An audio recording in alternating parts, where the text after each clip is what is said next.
We have a dog. Her name is Sheba. She's an Argentinian something and a Rottweiler. She's pretty big, pretty active, and pretty cute and adorable.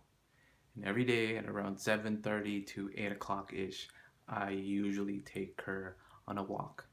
She needs to go on her daily walks. It's kind of our thing. And for today, I'm gonna bring you our walk.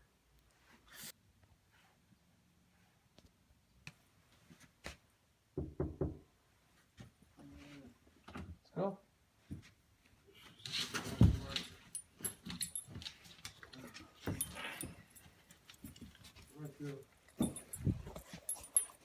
There you go. Ready for a walk? You ready? Oh, so cute. Ready? Let's go. Come on. Too lazy? You still tired? Still sleepy? Come on, honey. Let's go.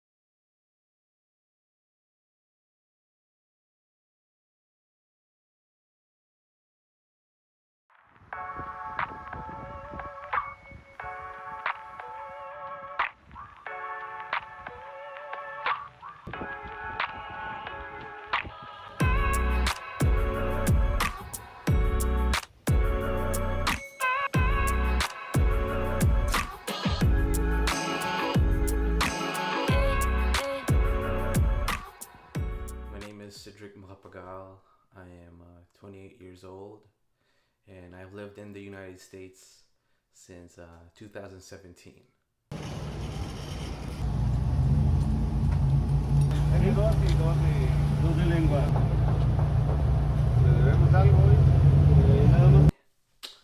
The first thing that really hits you is definitely the weather. I can still remember the first time that I arrived in Los Angeles airport. I was wearing this jacket and a shirt and thinking that it's gonna be really cold. And when I arrived, it definitely was, but I didn't expect it to be super windy. And where I live in Huntington Beach, it's definitely really windy. So I went here through the process of petition of a family relative. So my mom made a petition to get me and my brother here in the United States, and it took about like 2 or 3 years. And yeah, so that's why we were here in 2017. Cultural differences and just the adjustment of living in a different country is it takes really a long time to get things acclimated for you, and of course for probably people who are living around you or living with you. Multiple accounts have been covered about the Filipino diaspora in the United States since the beginning of the 19th century, when people travel and fight their way against all odds to find greener pastures. Their stories gives us valuable insight on their struggle for economic prosperity, as well as their heritage, culture, and upbringing that molded them to who they are as individuals. My autoethnography aims to unveil my immigrant story from a person who was born in Cebu to living in Huntington Beach, California, as well as to give an in-depth analysis on my encounters with cultural differences and gaps, impressions of living in a first world country, and the problems and tribulations as a Filipino in the United States. Life. I lived with my mom, my brother, our yaya, and my auntie and my cousin. Nothing out of the extraordinary. It's just a simple life and fun. Because my mom kidnapped me. We had no choice. Me and my brother had no choice. She just bought plane tickets and told us one day, you guys are moving to LA. But I think it was a good decision. One of the biggest reasons na talagang lumipat ako dito is dahil even though dito sa America, the competition is very high and people here are really competitive to get to that financial fundamental goals of success that majority of the people share here. I do have that same spirit here in the Philippines, but it seems like I needed the experience of the business here. I had this aspiration when I was younger of my American dream. Basically, that's one of the biggest reasons why I decided to move here. I decided to move here in the US solely for the reason of going into university. You're gonna gain a lot of new experiences and opportunities if you study abroad, and that was really my goal. And I got into a major that I really Everything just felt so brand new and empty, given that I was very close to my friends, the surrounding that I was at, and the transition was very difficult because naturally I wasn't very open to accepting my new environment. That was one of the biggest obstacles that I faced. Food options is really there's a wide variety of food options. I love the tacos so much, where we don't really get a lot of taco places in the Philippines. But over here, we can get tacos from our app. We can get tacos from the restaurant. We just walk over there. There's Thai shops. There's Vietnamese shops. There's Chinese food. There's obviously American food as well. It's very, very handy and very, very appealing as well, and it's super delicious.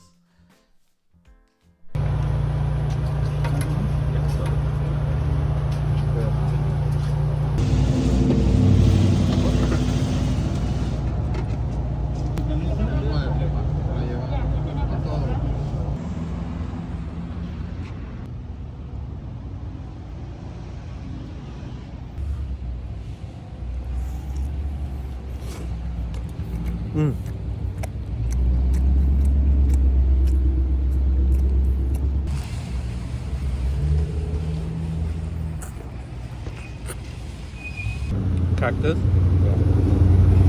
saw him on a cooking show last night. I think it was last night. So.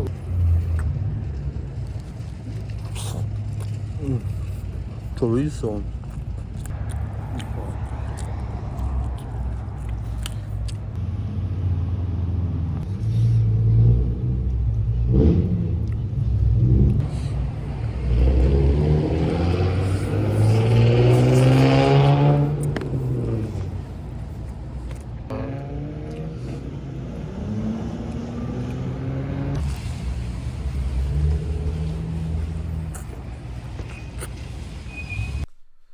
When you live in a different country and you're trying to adjust to a lot of things, you get to question where would you fit in out of all of this revolving changes, so it also boils down to the question of identity and who you are. And as for Filipinos and Filipino Americans living in the United States, the question of identity, heritage, and culture is a very, very important topic, because if you're living in a very multicultural country, it tends to get lost in the mix of who Filipinos are and what did they contribute. That's why if you notice, a lot of Filipino Americans, they tend to rep, or they tend to really push forward the Filipino, the positive Filipino things that Filipinos have, in which in back home in the Philippines, you don't necessarily have this certain amount of pride of being Filipino, because being Filipino is the natural state of things. But here in the United States, whenever they always emphasize the Filipino phrases, the Filipino food, Filipino antics and nuances. If you see in the TikTok videos or in Facebook or on YouTube, there's always a lot of emphasis of our moms giving us a Vicks Vapor Rub. There's a lot of emphasis of the chinelas and why we leave shoes and slippers out the door. Why we love to have rice in every meal. And there's a lot of emphasis on that, and we don't get to have that in the Philippines. We talk about a lot of other things besides of being Filipino, but because that is what makes Filipinos relevant in the mainstream, we Filipino Americans, or people who are like second generation or third generation who lived in the United States and have never been in the Philippines, they always have to find some sort of group that they kind of gravitate to. And being Filipino and being identified as Filipino tends to be a very main topic of discussion. Cool. And I know then maybe some. I'll jump in on the last question because I think you've already uh, painted a very good picture of, your life in the U.S. And I wanted to ask you, given the things that you've let go in the Philippines, right? You have a career in the Philippines, then you got invited to live in the U.S. You left, and then you risked it all, starting again from scratch in the U.S. And I wanted to ask, was it all worth it? Like all the effort, all the sacrifice, moving to the U.S. Would you say it was worth the while, worth your I while? would say I think it's more my parents' side who did all the heavy lifting. But for me, it was more emotional. It was Mm. more, when you're 21, you're 22. It's like you're like you're is the start of being an adult Mm.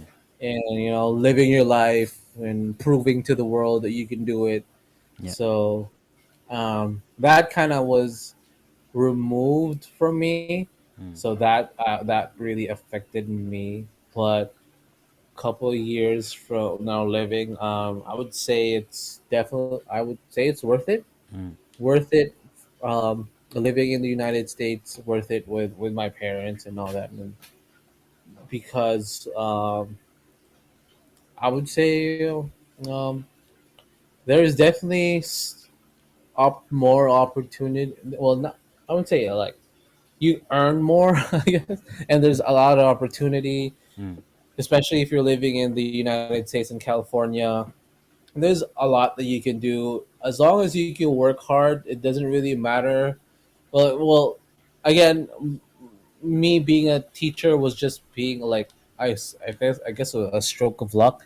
Again, I told you guys I only worked for a year, and I've been living there for 4 years. So it means I did work a lot of other jobs. I worked in Ross, which is a department store. Mm-hmm. I worked as a med tech. I worked as a caregiver. I worked a lot of different jobs, and that just goes to show that if you're willing to work and do what you need to do, um, you'll definitely live, Mm. and you can definitely survive in the United States, and you can definitely kind of start your life if that's what you're looking for. But again, it's again, being now I'm 28, um, taking control of your life and knowing that it's a whole different world from what the stories of our parents and lolos and lolas who moved to the United States. It was a whole different thing because obviously there was no work from home. Yeah. There was no like you're in the Philippines, your boss is from Singapore or your boss is from the United States and you're earning dollars. There's no such thing as that back then. But now it's like a whole. Do I really need to go to the United States? Do I really need to go? I can earn dollars in the Philippines and Yeah. live in a third world country. But then again, it's the experience. It's a whole different. I guess for me, it was the experience of living in a first world country, experiencing a different culture, Mm. food, meeting different people. I love my coworkers. Um, just the vibe, Mm. going to different places. Yeah, I guess yeah, for sure. It was all worth it. Gotcha. Any different reasons with I guess with your who your guests are, but yeah, it's still worth it for me. Filipinos and I assume that people who are immigrants, or recent immigrants in the United States, they tend to really really work a lot because of that notion of really starting from scratch, and maybe they have to support their families and back home. And in the in the Philippines, in this case, um, giving back money, or sending transactions, sending money back home is actually one of the biggest contributors of our economy in the Philippines, and that's due to the people who are working here with no family, no some sort of connection, and they just tend to work, and that's it. And I've seen a lot of hardworking Filipinos works Christmas, New Year's, Thanksgiving, everywhere. And it's all Filipinos or mostly Filipinos in my area, and I hear their stories about of leaving their family back home, and just to find some sort of alleviation of economic status, and it is a state of amazement for me, but also disappointment, because it begs the question: why can't we do this back home? If we have the proper structure, if we have the proper government support, or if we have all sorts of different variables, then maybe Filipinos don't need to travel thousands of miles away from home just to have a better life. And hopefully we get to have that scenario one day where we don't have to travel. We don't need to immigrate to a different country just for us to have a better life. And that's the Philippines that I want to live in.